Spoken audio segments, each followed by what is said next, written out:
যখন আল্লাহ স্বর্গের উদ্যান সৃষ্টি করলেন, তিনি সেখানে আদম ও ইভকে পাঠালেন এবং কিন্তু তাদের নিয়ম ভঙ্গ করার কারণে তারা সেখানে যে ফলটি ছিল, আমি ফলটি চিনি না, যা নিষিদ্ধ ছিল, তাদেরকে উদ্যান থেকে বের করে দেওয়া হয়, তাদেরকে বাগানের বাইরে নিক্ষেপ করা হয়।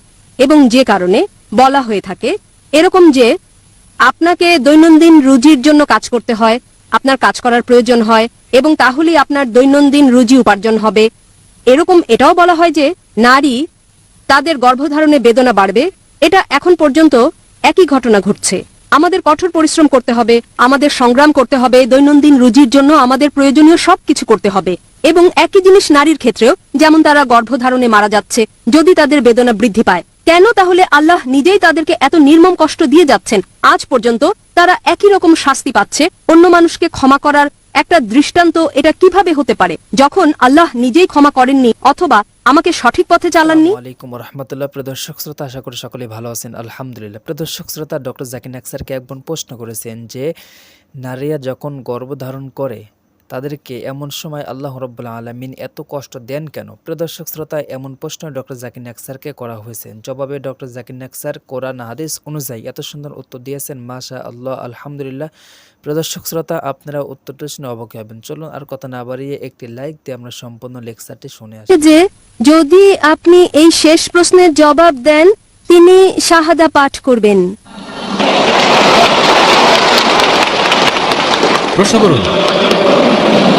এখানে এই প্রশ্নটি হচ্ছে, আমি পড়েছি, এটি এক নাস্তিকের লেখা, যাতে বলা হয়েছে এরকম: যখন আল্লাহ স্বর্গের উদ্যান সৃষ্টি করলেন, তিনি সেখানে আদম ও ইভকে পাঠালেন এবং কিন্তু তাদের নিয়ম ভঙ্গ করার কারণে তারা সেখানে যে ফলটি ছিল, আমি ফলটি চিনি না, যা নিষিদ্ধ ছিল, তাদেরকে উদ্যান থেকে বের করে দেওয়া হয়, তাদেরকে বাগানের বাইরে নিক্ষেপ করা হয়।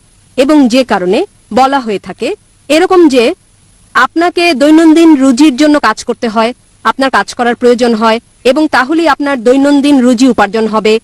এরকম এটাও বলা হয় যে নারী তাদের গর্ভধারণে বেদনা বাড়বে। এটা এখন পর্যন্ত একই ঘটনা ঘটছে।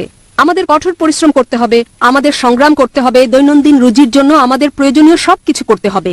এবং একই জিনিস নারীর ক্ষেত্রেও, যেমন তারা গর্ভধারণে মারা যাচ্ছে, যদি তাদের বেদনা বৃদ্ধি পায়, কেন তাহলে আল্লাহ নিজেই তাদেরকে এত নির্মম কষ্ট দিয়ে যাচ্ছেন? আজ পর্যন্ত তারা একই রকম শাস্তি পাচ্ছে। অন্য মানুষকে ক্ষমা করার একটা দৃষ্টান্ত এটা কিভাবে হতে পারে, যখন আল্লাহ নিজেই ক্ষমা করেননি অথবা আমাকে সঠিক পথে চালাননি? বোন অত্যন্ত সুন্দর একটা প্রশ্ন করেছেন। তিনি ঠিকই বলেছেন যে বোন, আপনি যা উল্লেখ করেছেন এটা আছে বাইবেলে, আপনি যা বলেছেন তা উল্লেখ আছে বাইবেলে। আদম ও ইভ, আল্লাহ তাদের প্রতি সন্তুষ্ট থাকুন, যখন তারা স্বর্গের বাগানে ছিলেন, তারা সর্বশক্তিমান ঈশ্বরের নির্দেশ অমান্য করেছিলেন, যা উল্লেখ আছে বাইবেলে। এবং এটা উল্লেখ আছে জেনেসিস অধ্যায় নম্বর 3 অনুচ্ছেদ 23-এ, যে সর্বশক্তিমান ঈশ্বর তাদেরকে শাস্তি দিলেন আর তিনি তাদেরকে বাগানের বাইরে নিক্ষেপ করলেন। এবং সর্বশক্তিমান ঈশ্বর বলেছেন জেনেসিস অধ্যায় 3 অনুচ্ছেদ 16-তে যে তোমরা নারীরা ঈশ্বরকে অমান্য করার কারণে তোমরা অনেক বেদনা সহ্য করে সন্তান জন্ম দেবে এবং তোমাদের আকাঙ্ক্ষা হবে স্বামীর কাছ থেকে তা পাওয়ার। তাই বাইবেল অনুযায়ী গর্ভধারণ নারীর জন্য একটি অভিশাপ। এখানে যার উদ্ধৃতি আপনি দিচ্ছেন তা হচ্ছে বাইবেল, এবং আমি আপনার সঙ্গে একমত যে কি করে ঈশ্বর ক্ষমা না করে পারেন। খ্রিস্ট ধর্মে সম্পূর্ণ দোষ বাইবেলে দেওয়া হচ্ছে নারীর উপর। ইভ ইভ ইভ, আল্লাহ তার উপর সন্তুষ্ট থাকুন। আপনি পড়ে দেখবেন কোরআন এমন একটি জায়গাও নেই কোরআনে যেখানে দোষ কেবল ইভের উপরে দেওয়া হয়েছে। আদম ও ইভ উভয়কে সমানভাবে দোষী করা হয়েছে। আল্লাহ তাদের উপর সন্তুষ্ট থাকুন। যদি আপনি পড়েন কোরআন, এটা উল্লেখ আছে সূরা আরাফে অধ্যায় নম্বর 7 আয়াত নম্বর 19 থেকে 27, যে আদম ও ইভ আল্লাহ তাদের উপর সন্তুষ্ট থাকুন, তারা ঈশ্বরকে অমান্য করেন, তারা উভয়ই অনুতপ্ত হন এবং উভয়কে ক্ষমা করা হয়েছে, তাদের সমানভাবে দোষারোপ করা হয়েছে। এমন একটা আয়াত নেই কোরআনে যেখানে কেবল ইভের উপর দোষ দেওয়া হয়েছে। আল্লাহ তার উপর সন্তুষ্ট থাকুন। কিন্তু কোরআনে সূরা তাহায় একটা আয়াত রয়েছে অধ্যায় নম্বর 20 আয়াত নম্বর 121-তে বলা হয়েছে যে আদম আলাইহিস সালাম তিনি ঈশ্বরকে অমান্য করেছেন। তাহলে একটা আয়াত রয়েছে যাতে কেবল আদম আলাইহিস সালামের কথা বলা হয়েছে। তবে মোটের উপর যদি ভালো করে দেখেন, কোরআন উভয়কে দোষারোপ করে, আদম এবং ইভ তারা উভয়ই, আল্লাহ তাদের উপর সন্তুষ্ট থাকুন। বাইবেলে দোষ দেওয়া হয়েছে কেবলমাত্র নারীকে, আর সে কারণেই সর্বশক্তিমান ঈশ্বর বলেছেন তোমরা বহন করবে সন্তান বেদনা সহ্য করে এবং তোমাদের আকাঙ্ক্ষা থাকবে সেটা স্বামীর কাছ থেকে। তো বাইবেল অনুযায়ী গর্ভধারণ একটা অভিশাপ, কিন্তু যদি আপনি কোরআন পড়েন, গর্ভধারণ অভিশাপ নয়, গর্ভধারণ নারীর মর্যাদা বৃদ্ধি করে। আল্লাহ কোরআনে বলেছেন সূরা নিসা অধ্যায় নম্বর 4 আয়াত নম্বর 1, সে নারীকে সম্মান করো যে তোমাকে গর্ভধারণ করেছে। এছাড়াও কোরআন বলছে সূরা লুকমান অধ্যায় নম্বর 31 আয়াত নম্বর 14 এবং সূরা আহকাফ অধ্যায় 46 আয়াত নম্বর 15, আমি মানুষকে পিতামাতার প্রতি সদয় হওয়ার নির্দেশ দিয়েছি, কষ্টের পর কষ্ট সহ্য করে মাতামাকে গর্ভধারণ করেছে এবং বেদনা সহ্য করে জন্ম দিয়েছেন। তাহলে এখানে আমরা বুঝি যে কোরআন বলছে যে আমাদের পিতামাতাকে সম্মান করতে হবে, বিশেষ করে মাকে। এবং আমাদের প্রিয় নবী মুহাম্মদ সাল্লাল্লাহু আলাইহি ওয়াসাল্লাম বলেছেন, এটা উল্লেখ আছে সহিহ বুখারীতে, খণ্ড নম্বর 8, আদবের বই, অধ্যায় নম্বর 2, হাদিস নম্বর 2। এক লোক আসলো মুহাম্মদ সাল্লাল্লাহু আলাইহি ওয়াসাল্লামের কাছে এবং তাকে জিজ্ঞেস করলো, কে সবচেয়ে বেশি ভালোবাসা এবং সাহচর্য পাওয়ার যোগ্য এই পৃথিবীতে? নবী উত্তরে বললেন, তোমার মা। লোকটি জিজ্ঞেস করলো, তারপর কে? নবী আবার বললেন, তোমার মা। লোকটি আবার জিজ্ঞেস করলো, তারপর কে? নবী আবার বললেন, তোমার মা। তারপর লোকটি জিজ্ঞেস করলো, তারপর কে? তখন চতুর্থবারের নবী বললেন যে তোমার বাবা। তার মানে 75%, 3/4 ভালোবাসা ও সাহচর্য প্রাপ্য হচ্ছে তোমার মায়ের, 25%, 1/4 বাবার জন্য প্রাপ্য। সংক্ষেপে মা পাচ্ছেন গোল্ড মেডেল, তিনি পাচ্ছেন সিলভার মেডেল এবং ব্রোঞ্জ মেডেলটাও তিনি পাচ্ছেন। বাবাকে কেবল সান্ত্বনা পুরস্কার নিয়ে সন্তুষ্ট থাকতে হচ্ছে। তাহলে এই হচ্ছে ইসলামের শিক্ষা। ইসলামে গর্ভধারণ নারীর মর্যাদা বৃদ্ধি করে। এবং আমি আপনার সঙ্গে একমত, একবার সর্বশক্তিমান ঈশ্বর মানুষকে ক্ষমা করে দিয়ে কি করে তাদের শাস্তি পর শাস্তি দিতে পারেন?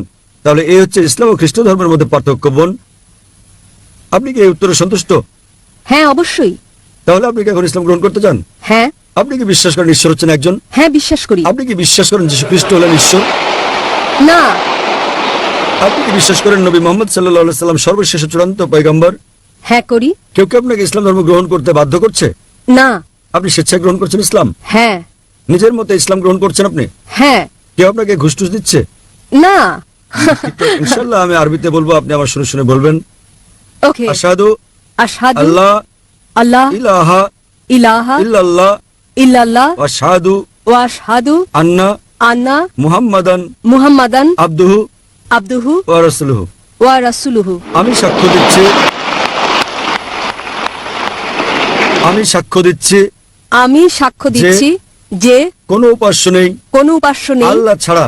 আল্লাহ ছাড়া। এবং আমি আরো সাক্ষ্য দিচ্ছি আমি আরো সাক্ষ্য দিচ্ছি যে যে নবী মুহাম্মদ নবী মুহাম্মদ হলেন হলেন বার্তাবাহক বার্তাবাহক এবং আল্লাহর বান্দা। এবং আল্লাহর বান্দা। মাশাআল্লাহ, আপনি এখন মুসলিম। এবং আমি আল্লাহর কাছে দোয়া করি আল্লাহ যেন আপনাকে পথ দেখান এবং আপনার পরিবারের সদস্যদের পথ দেখাতে সাহায্য করেন। এই দুনিয়ায় আপনাকে উত্তম জীবন দান করেন। এবং তো আপনারা তো সম্পূর্ণ লেকচারটি শুনলেন, অবশ্যই আপনারা বুঝতে পারছেন যে আজকে কতটা গুরুত্বপূর্ণ লেকচার ছিল। প্রিয় দর্শক শ্রোতা, অবশ্যই এখান থেকে আপনারা অনেক কিছু জানতে পারলেন এবং আপনাদের যারা কাছের মানুষ আছে, বন্ধু বান্ধব, তাদের কাছে ভিডিওটি অবশ্যই শেয়ার করে দিবেন, তারাও যাতে ভিডিওটি দেখতে পারে, অনেক কিছু জানতে পারে। ভিডিওটি ভালো লাগলে অবশ্যই লাইক কমেন্ট শেয়ার করবেন এবং নিত্য নতুন ভিডিও পাওয়ার জন্য আমাদের এই চ্যানেলটি সাবস্ক্রাইব করে পাশে থাকবেন। ধন্যবাদ।